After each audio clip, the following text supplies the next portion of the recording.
പാട്ട് പാടോ നീ? പാട്ട് പാടാൻ അറിയാം. അതിനത് ചിരിക്കണത്? ഞാൻ കോമ്പറ്റീഷനൊക്കെ ഫസ്റ്റ് വാങ്ങിച്ചിട്ടുണ്ട്. ഞാൻ ചോദിച്ചാ? ഇല്ല. ഏത് പാട്ടാ പാടാ? മലയാളം വേണോ, ഹിന്ദി വേണോ, തമിഴ് വേണോ? ഇതെന്ത് കാസ്റ്റ്? മലയാളം മതി. പാടാം. താഴെ വേണോ, മോളി വേണോ? പിച്ചേ. മൊത്തത്തിൽ വേണ്ടി വരും. എനിക്ക് ഞാൻ എന്റെ ഫേവറേറ്റ് സോങ് പാടാം.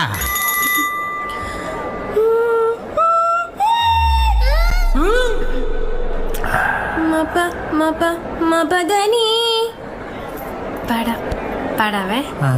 പാടിക്കോ.